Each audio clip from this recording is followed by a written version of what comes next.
estava desconfiado que fosse o cheiro, os primeiros reportes, que ele se fosse alguma coisa a ver com o novo sistema de ar-condicionado, porque o motor diferente, o sistema de ar-condicionado sofre algumas modificações, e a gente estava desconfiado que fosse alguma coisa de plástico ou borracha que tivesse soltando esse cheiro dentro da cabine, e a gente descobriu que é o sistema de LRD que estava soltando o óleo, e isso estava entrando em contato com a câmara de combustão, e com isso, desculpa, com todo o sistema downstream do motor, chegando até a câmara de combustão, e por causa do calor do motor, você acaba gerando que esse óleo seja aquecido e ele comece a liberar gases.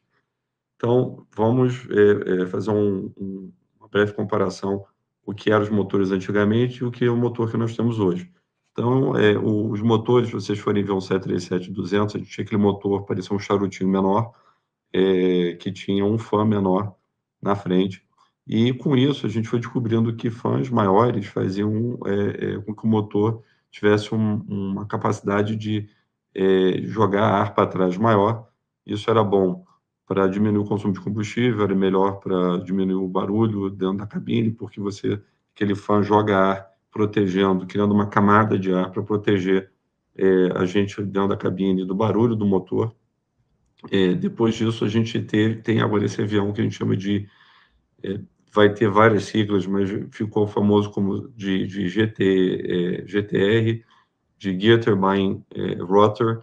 Então, você tem aquele fã na frente ligado a um eixo com a turbina atrás, dentro do conceito de turbina não livre. Então, quando a turbina gira, aquele compressor vai girar na frente, aquele fã vai girar na frente, e isso cria mais ar para trás, menos consumo de combustível, que é a ideia do motor poder te dar menor consumo e fazer com que você consiga voar maiores distâncias com menos combustível. Então, o que aconteceu? A fan, aquele remo que tem na frente, como se fosse uma hélice, ele aumentou de tamanho assim, como se ele fosse colocado esteroides. Ele é muito maior do que é o do motor do antepassado. E ele tem, se vocês forem ver a foto, ele tem um shape que ele faz com que na raiz ele seja muito mais fino e no final ele seja uma coisa assim, parece um tacape, que ele vai fazendo um vou dizer assim, uma forma geométrica diferente para que ele consiga ter melhor reação em todas as velocidades e RPMs possíveis que aquele motor pode girar. Então, o que aconteceu durante os testes desses motores, tanto quanto da CFM quanto o da PW? Quando você perde uma parte dessa pá, desse remo, o motor ele começa a ter uma vibração muito maior, porque ele como ele tem muito mais área, ele tem muito mais peso nas pontas, ele começa a criar uma vibração que faz com que o motor fique balançando tanto que possa haver a possibilidade de que aquilo possa gerar um incêndio ou possa gerar a separação do motor do resto da asa. E a separação é uma coisa muito ruim para a gente, porque o avião fica muito difícil de voar por causa da falta do peso daquele motor naquela asa. E quando a gente treina isso no simulador, você tem que cruzar os comandos, o avião fica muito indócil de voar. Então, os fabricantes eles foram provocados os fabricantes de motores foram provocados pelos fabricantes dos aviões pelo seguinte: olha, você tem que me entregar um motor que seja possível voar caso eu tenha um despalhetamento de uma, duas ou quantas palhetas forem possíveis, porque o perigo de aviário hoje ele é no mundo inteiro. E é muito difícil você mitigar esse problema, porque isso vai acontecer, isso tem acontecido. Tem o caso do Hudson, que ficou bem famoso pelo perigo aviário. Então, a gente precisa ter certeza de que esse motor, se ele sofrer um impacto e perder algumas aletas, é possível voar ele sem essa vibração que a gente está vendo nos seus testes. Aí os fabricantes de motor vieram e falaram assim: tudo bem, então vamos tentar desenvolver alguma coisa. A primeira coisa que eles fizeram foi o seguinte: as aletas ali da frente desses motores, elas são um pouco mais fracas para elas poderem se quebrar um lado, o lado adjacente, o contrário a 180, ou supra-adjacente, ele possa ser quebrado para que a vibração fique dentro de um eixo de vibração que seja possível o motor ficar girando e que a vibração não seja suficiente para arrancar o motor do berço. A outra coisa foi o LRD.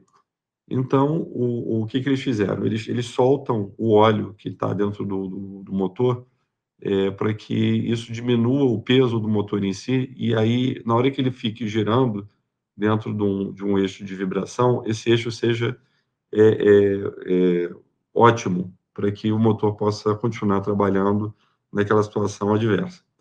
Só que aí qual é o problema? Quando você solta esse óleo, o motor está quente. O óleo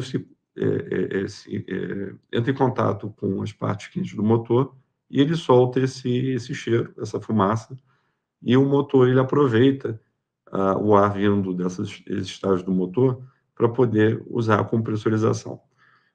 Aí resolve o problema do impacto com os pássaros, diminui o trabalho dos pilotos a bordo, porque você não precisa fazer esse procedimento, ele é feito automaticamente pelo motor, e o motor consegue ficar dentro de um nível de vibração ótimo para o voo continuar seguro. Tudo que é primário no avião geralmente está pendurado no motor número um, que é o motor mais próximo do comandante, que está do lado esquerdo. Isso vem desde o primórdio da aviação, quando começou a ter 2 motores. Então, toda vez que o comandante olhasse para o motor e visse que o motor não estava bem, ele sabia que os sistemas primários dele iam ser perdidos, porque aquele motor estava perdendo óleo, estava fazendo barulho, estava com algum problema, então ele sabia que isso ia acontecer. Isso se manteve até hoje. A gente tem o motor número um, mesmo de aviões maiores, que você olhe para a esquerda e o piloto, o comandante não consiga ver os motores nem o copiloto por causa da distância da cabine, isso se manteve assim. Então, toda vez que alguma coisa acontece com o motor número um, o ar que vai para dentro da cabine é o motor, vindo do motor número um. Então, por isso que durante os 2 acidentes, um acidente houve muito mais fumaça dentro da cabine, o outro teve menos, porque não tinha sido o motor número 1, tinha sido o motor número 2. Mas também o motor número 2 manda algum ar para a cabine também, porque entra dentro do sistema de recirculação. Então, o que que aconteceu? As outras fabricantes, elas viram dentro do sistema deles que eles podiam fazer alguns updates de software, que os outros fabricantes eles usam mais a parte de software do que a parte de hardware para poder fazer o gerenciamento dos sistemas, de o que vai abrir, o que vai fechar, o que não vai acontecer.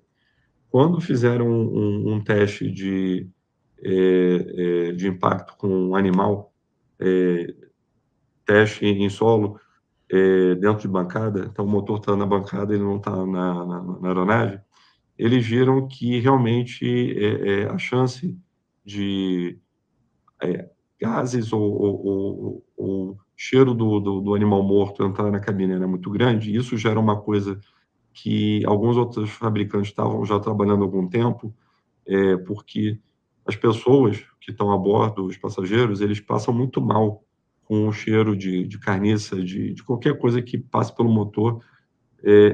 Então já era uma coisa que já tinha sido pedido pelos operadores aos fabricantes de avião, tipo: "Olha, eu precisava que toda vez que tivesse um impacto com o animal e a tripulação começasse o checklist de isolar o motor, que o menor número de partículas do cheiro do animal pudesse entrar dentro da cabine".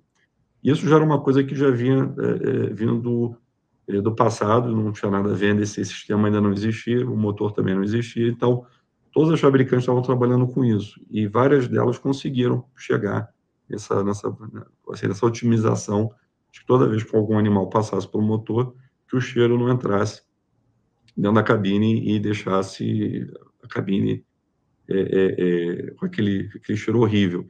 Porque mesmo que se você solte as máscaras de oxigênio, elas não têm vedação. Então ela fica um pouco solta dos laterais, você acaba respirando aquilo e as pessoas passam mal.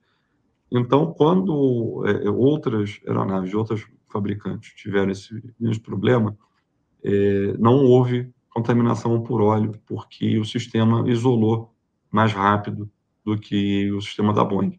Então, agora a Boeing desenvolveu um checklist novo para decolagem para esses motores, para evitar que, se isso aconteça, que o menor número de gases sejam enviados à cabine. E uma das coisas também que eles descobriram é que, se você aumentar a velocidade, que geralmente quando a gente tem um monomotor, a gente vai voar na menor velocidade possível, porque a gente quer voltar para o aeroporto. Então, se você manter uma velocidade ótima, isso faz um flush do motor, vai todo o ar passando, vai expulsar aquele óleo o mais rápido possível, e com isso, talvez a fumaça não entre na cabine, porque a velocidade vai acabar empurrando o óleo para fora, e aí você não tem esse problema. Robert, até aqui, alguma pergunta? Não, perfeito. Eu estou acompanhando aí as mensagens do pessoal, Eu né? estou vendo aqui o pessoal perguntando sobre o 787. O 787 é o primeiro avião no mundo que, em vez de sangrar do motor, ele tem compressores que fazem esse trabalho para ele, então ele não está tirando o ar do motor. Isso é bom por questões do que eu falei de fogo no motor, pássaro e óleo, e também porque você não sangra ar do motor, então você mantém o motor trabalhando numa condição ótima. E a Boeing deu algum prazo para fazer esse tipo de ajuste? Então, o ajuste deles parece que vão ter que ser três. Eles vão fazer um ajuste de software, um ajuste de válvula, e um ajuste de duto. O problema é o ajuste de duto, porque esse vai ser um pouco mais complicado. Pelo que eu vi, pela foto que mandaram para o TSB, para a parte da engenharia, parece que eles conseguem fazer um bypass do duto, e isso não teria que trocar o duto inteiro, porque teria que parar os aviões no mundo todo para fazer uma manutenção muito maior. Então, provavelmente, eles vão seguir esse caminho. Eles estão fazendo o teste no Texas. Provavelmente a gente vai ter alguma coisa em mais, acho que até o final desse mês ou final do mês que vem, que é quando eles pediram o prazo.